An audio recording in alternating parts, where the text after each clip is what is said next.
Low wave pulsar. Pretty cool, huh? It can't do enough to do that, but it's interesting that how it kind of oscillates because it builds up speed, and then this mechanical limitation of spin down or spin up and down time and cogging from the discharge, how it it's able to still cycle back up. These were military spec. They're good shit. Need for outdoor rugged RF. Getting there. I gotta show you something else. Let me get this crap out of the way.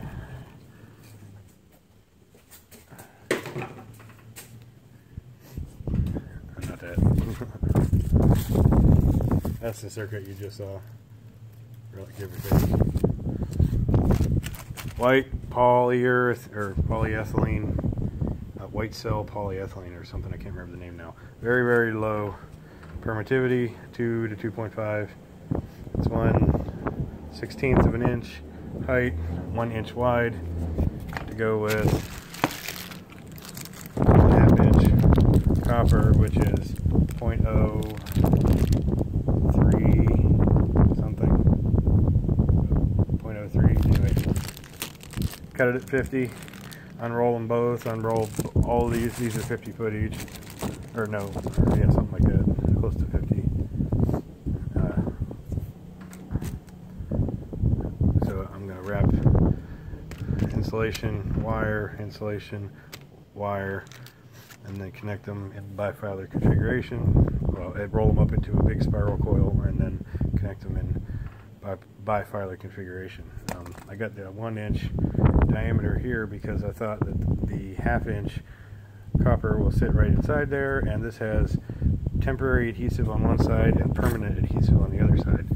So if I can figure this out and do it right, I can have the wire adhere to it, maybe or maybe not. And then the other wrap will lay over top of it, adhering to that one, and it should create a low air, higher than normal insulation over top of the wire, because from one wrap to the next we're going to potentially have 12 to 15, 20,000 volts, depending on however I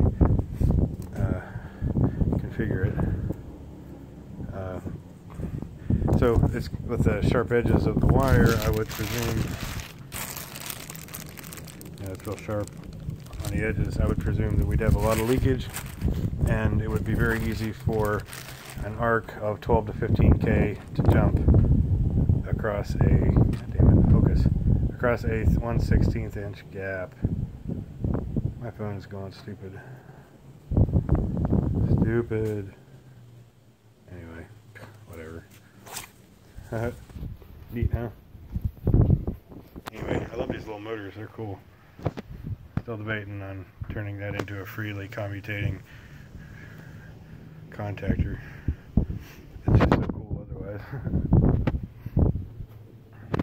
Battery can't hack it. It must be half dead, but you can't get it up high enough to get that dielectric discharge on the spark gap.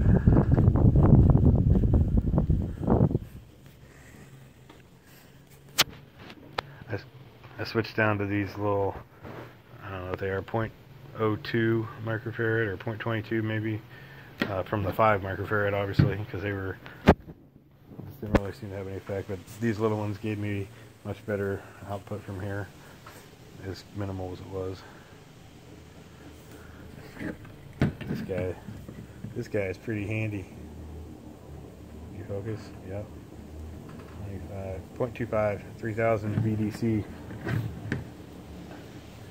It's just enough for the 1200 max DC output from that. But this circuit needs much better controlled quenching. The ionization paths cause a massive amount of current to flow, which is directly the reason why the cogging and the braking is happening, because it's loading it down. So if I can make the quenching happen much faster, more abruptly, with a higher potential, keep it as the voltage as high as possible, and just take little bits at a time at a much higher frequency, and the enigma of Coulomb's law will take over and produce more magnitudes of power. Yep. Stay tuned. We got a bunch of rain coming. I don't know how soon I'm going to be able to wrap that. I have to stretch it out the driveway and layer it and try not to get it all dirty because I cut the grass. And yeah. Anyway, stay tuned.